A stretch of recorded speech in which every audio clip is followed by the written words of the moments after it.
జనసేన నేత గాదే వెంకటేశ్వర్లు మీడియాతో మాట్లాడుతున్నారు. లైవ్ లో చూద్దాం.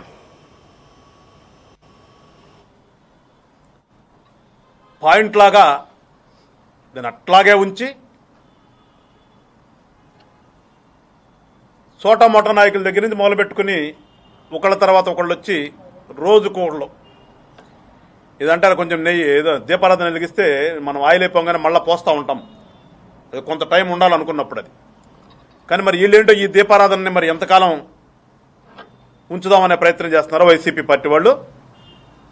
రోజుకు ఒకళ్ళు రావటం, ఆ పగిలిపోయినట్టును చూడటం, ఏదో నోటుకొచ్చినట్టు మాట్లాడతాం ఏదో ఒకటి. ఇవాళ మొన్న వచ్చాడు చూసాం వాళ్ళ పార్టీ అధినేత. సరే పార్టీ నాయకుడు పరామర్శ, కానీ పరామర్శకు వచ్చాడు ఆయన. అదేనా పరామర్శలా జరిగిందమ్మన్నది ఏమన్నా? ఏదో బల ప్రదర్శన చేద్దాం ఇక్కడ, బల ప్రదర్శనే చేశారు వాళ్ళు. ఏదో పాపం తిప్పలు పడ్డారు బల ప్రదర్శన చేయడానికి. ఏదో 350 ఇచ్చారంట పాపం ఒక్కోళ్ళకి. కానీ వాళ్ళు ఏదో ఎక్కడ ఏ పాయింట్కి ఆ పాయింటే అన్న దాటంగానే వెనక్కి వెళ్ళిపోయారు ఎవరి కాళ్ళే. మళ్ళా వాటినన్నిటిని కూడా పెట్టుకుని జనంగా మనం ఏదైనా టైప్ చేయాలంటే ఒక వాక్యానికి 4 గిట్లు కొట్టి పదాన్ని పోజ్ చేస్తాం. ఆ టైప్లో అక్కడ ఫోటో అక్కడ ఒక ఫోటో అక్కడ ఒక ఫోటో తీసుకుని మొత్తం నిన్న చూస్తే సాక్షి పేపర్ చూసాం కదా. ఏదో ఒక 2-3 లక్షల మంది జనం వచ్చినప్పుడు మీటింగ్ కనుక ఉన్నట్టుగా చూసిచ్చారు. మరీ ఆ చిత్రం ఏంటంటే నాకు నిన్న ఎవరో పెట్టారు ఎక్కడదో మెట్రో స్టేషన్ కింద నుంచి వెళ్తున్న ఫోటో కూడా పెట్టారు. మరి గుంటూరులో మెట్రో స్టేషన్ ఎక్కడుందో నాకు తెలియదా. అంటే వాళ్ళ ఉత్సాహం ఏంటంటే పాపం అన్నీ పెట్టాలి కదా, అది కూడా పెట్టేశారు. గుంటూరులో మెట్రో లేదనే ఇంగిత జ్ఞానం కూడా ఆ పార్టీ బ్యాచ్కి లేదు సోషల్ మీడియాలో వాళ్ళు.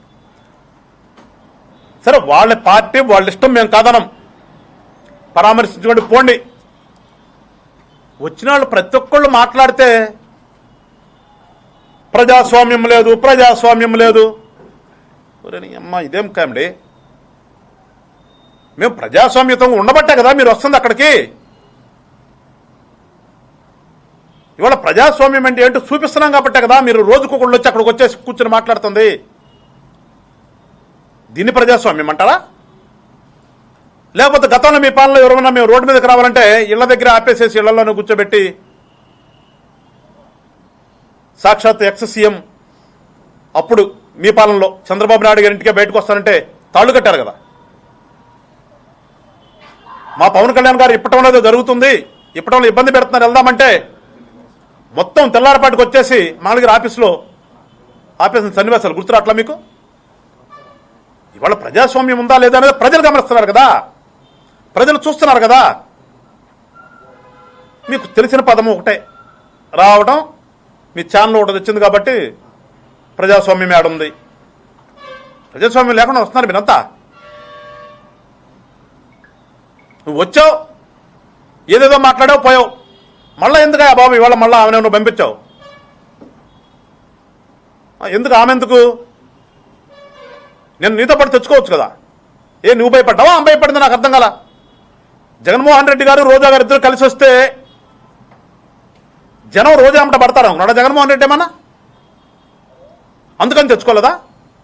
పరామర్శకు జనరల్గా ఏదైనా ఒక నాయకుడు జరిగినప్పుడు అందరూ కలిసి వెళ్తారు, అంతేగాని రోజుకొకళ్ళు టైం టేబుల్ పెట్టుకోరు కదా. ఒకసారి చెప్పాలి మరి వైసీపీ పార్టీ వాళ్ళు. జగన్మోహన్ రెడ్డి గారు రోజా గారు కలిసి వస్తే జనం జగన్మోహన్ రెడ్డి గారిని చూడరని రోజా గారిని ఇంకో రోజున పంపిస్తున్నారా? లేకపోతే రోజా ఇద్దరు కలిసి ఏంటి ప్రాబ్లం? అంటే మీ ప్రాబ్లం ఏంటో జనాన్ని చెప్పండి. రోజుకొకళ్ళు ఎందుకు? మీరు రోజుకొకళ్ళు చొప్పులు వచ్చేసి ప్రజాస్వామ్యం లేదు అంటే మళ్ళీ ఏమన్నా జరిగితే మళ్ళా ప్రభుత్వాన్ని అంటారని చెప్పేసి పోలీసులను మీకోసం పెట్టాల్సి వస్తుంది. మళ్ళా తిరిగి మళ్ళా పోలీసులు మీరే నిందిస్తున్నారు. గతంలో మీ ఇష్టానుసారం ఓడుకున్నారు, ఇవాళ మళ్ళీ తిరిగి మీరే పోలీసులను అది చేస్తాం ఇది చేస్తాం, మేము వస్తే బట్టలు తీస్తాం, మేము వస్తే బెల్టులు తీస్తాం. ఇది ఎక్కడ దెబ్బ నాకు అర్థం కాదు. మాట్లాడితే ఇప్పుడు చూస్తాం ఇప్పుడు చూస్తాం. విచిత్రమైనటువంటి పదాలు వాడుతుంటారు. వాళ్ళు రోజా గారు వచ్చారు, ఎస్ పలకరించి ఇంట్లో వాళ్ళని ఏదో ఒకటి ఉంది కాబట్టి మీ ఛానల్ మాట్లాడేళ్ళు. పవన్ కళ్యాణ్ గారు జోలెందుకమ్మా నీకు? ఏం చేశాడు పవన్ కళ్యాణ్ గారు నిన్ను? నువ్వు ఆయనతో నాకు తెలిసి ఎప్పుడు ఆయనతో సినిమా కూడా చేసినట్టు లేవు కదా. చిరంజీవి గారితో సినిమాలు చేసినట్టున్నావు కానీ పవన్ కళ్యాణ్ గారితో నువ్వు సినిమాలు కూడా చేసినట్లేవు. ఎందుకు మాట్లాడితే పవన్ కళ్యాణ్ గారు అంటావు? మాట్లాడితే ఆ పదం ఒకటి పెట్టుకుని మాట్లాడతావు.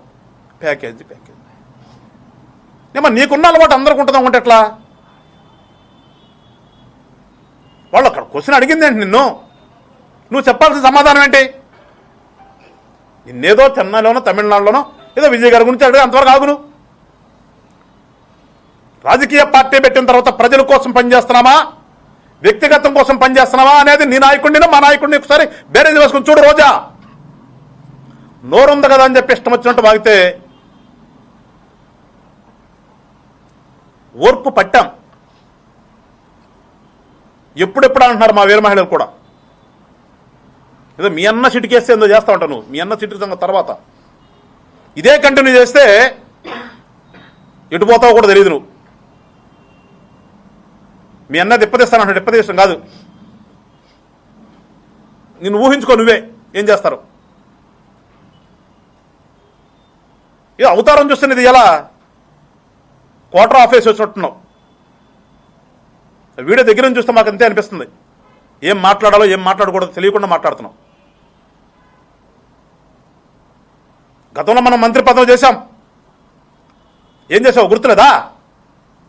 ఏదో వీడియోలు దాస్తున్నాము, మేము వస్తాము, మేము వచ్చిన తర్వాత చేస్తాడు. నువ్వు వచ్చే సంగతి ఏమో కానీ నువ్వు వస్తావో రావో మీ అన్న వస్తావు లేదా తర్వాత విషయం కానీ అది తమర మంత్రిగా చేశారు.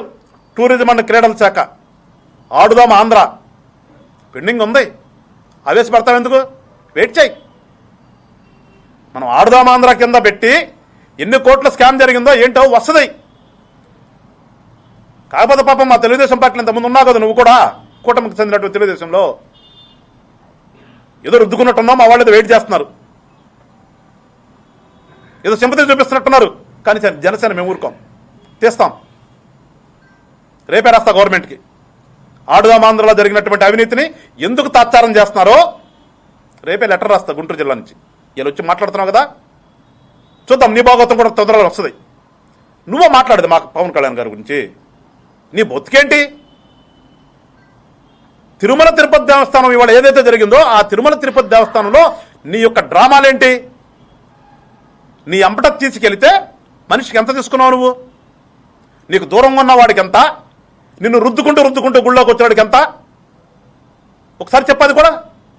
నువ్వు చాలా ధైర్యవస్తురాలు కదా నువ్వు. ఒక్కొక్కసారికి నీ ఎంబడ ఎంతమందిని తీసుకెళ్ళావు, వాళ్ళలో ఒక్కొక్కటి దగ్గర నుంచి ఎంత తీసుకుని నువ్వు వెళ్ళావు. నువ్వు అసలు ఎన్నిసార్లు నువ్వు తిరుమల తిరుపతి దేవస్థానం దర్శించుకున్నావు, ఎన్ని వేల మందిని తీసుకెళ్ళావు, వాళ్ళ దగ్గర ఏ రకంగా కలెక్ట్ చేసావు, అది కూడా తీస్తాం. రేపు రికార్డు అది కూడా తీస్తాం. నువ్వు మంత్రి హోదాలో ఎన్నిసార్లు తిరుమల తిరుపతి దేవస్థానం దర్శించుకున్నావు, ఎంతమందితో వెళ్ళావు, ఇంటూ లెక్కేస్తాం. చెప్పానే దూరంగా ఉన్నవాడికి ఎంత, నీ దగ్గరగా ఉండి నిన్ను రుద్దుకునే వాడికి ఎంత, ఇవన్నీ తీస్తాం. మొత్తం వస్తాయి. ఎవరు ప్యాకేజీలో, ఎవరు డబ్బుల కోసం చేస్తున్నారో, ఎవరు ప్రజల కోసం చేస్తున్నారో, ఎవరు రాష్ట్ర అభివృద్ధి కోసం చేస్తున్నారో త్వరలోనే తెలుస్తాం. రోజా తొందరపడకు. ఏదో నోరుంది కదా, ఏదో కొంచెం మాట్లాడేది యుక్తి దేవుడు ఇచ్చాడు కదని చెప్పి ఇష్టం వచ్చినట్టు మాట్లాడటానికి మాట్లాడుకో. మేము కాదు అట్లా. జనసేన జోలికి కానీ పవన్ కళ్యాణ్ గారి జోలికి కానీ వస్తే ఆల్రెడీ అనుభవించావు. మళ్ళా ఏదో అనుకుంటున్నావు. నాకు తెలిసి నీకేం సీట్ ఏమి ఉండదు రేపు. పవన్ కళ్యాణ్ గారి అందరూ సీట్లు వస్తావు అనుకుంటున్నామో. మీ జగన్ అన్న నీ అన్న నీకేమి ఇవ్వడు. ఏం మాట్లాడుతున్నావు? అరవ శ్రీధర్ గారి గురించి ఎందుకు నీకు ఇక్కడ నువ్వు వచ్చింది రాంబాబు గారిని పరామర్శడానికి. అంతవరకు చూసుకుని అరవ శ్రీధర్ గారి గురించి ఎందుకు, జనసేన పార్టీ గురించి ఎందుకు కత్తిరస్తాం? నోరు చెప్తున్నా. జనసేన పార్టీలో అంట చిల్లరగాళ్ళంట. అదే నీ అమ్మ చూడు. నిన్న అంబటి రాంబాబుని మీ అన్న పరామర్శించడానికి వచ్చిన రోజున అంబటి రాంబాబు ఇంట్లో వెండి బంగారం పోయిందంట. ఎవరు చిల్లర దొంగలు? నీ పార్టీ వాళ్ళ? ఎవరు చిల్లర దొంగలు? బయట రాకుండా ఆపుకున్నారు. రాంబాబు ఇంట్లో కొట్టేశారంట. ఆ చిల్లర దొంగలను పెట్టుకున్నటువంటి నువ్వు కూడా వచ్చి జనసేన పార్టీ గురించి మాట్లాడతావు. తాగి రామాకు ఎప్పుడు కూడా గుంటూరుకు వచ్చేటప్పుడు కానీ జనసేన గురించి మాట్లాడాలనుకున్నప్పుడు కానీ అంటే ఒకట్లే, నీకు జనసేన గురించి మాట్లాడాలంటే ఒళ్ళు తెలియకుండా తాగాలి నువ్వు. అందుకని ఖచ్చితంగా నువ్వు ఇలా పవన్ కళ్యాణ్ గారి నుంచి అనాలి కాబట్టి ఏదో క్వార్టర్ ఆఫీస్ వచ్చినట్టున్నావు. నీ ముఖం చూస్తే అట్లా ఉంది. దయచేసి చెప్తున్నాం, రాజకీయాల్ని హుందాగా నడపాలని చెప్పేసి, ఈ రాష్ట్ర రాజకీయాల్లో ఒక మార్పు తీసుకురావాలని చెప్పేసి పవన్ కళ్యాణ్ గారు జనసేన పార్టీని స్థాపించారు. కొన్ని సిద్ధాంతాలతో, మీకులాగా సిద్ధాంతాలు లేకుండా ఎట్లా పడితే అట్లా దొంగలు చిల్లర దొంగలు పెట్టుకున్నటువంటి పార్టీ జనసేన పార్టీ కాదు. ఇప్పటికైనా ఛాలెంజ్ చేస్తున్నా, మా పార్టీలో ఉన్నటువంటి నాయకులు నీ పార్టీలో ఉన్నటువంటి నాయకులు పక్కన పెట్టు. ఎవడు భాగవతం ఏంటో, ఎవడు దొంగో, ఎవడు చిల్లర దొంగో, ఎవడు ఎన్ని దొంగతనాలు చేసి ఎన్ని కేసులు పెట్టుకుని వచ్చారో మొత్తం బయటకు వస్తుంది.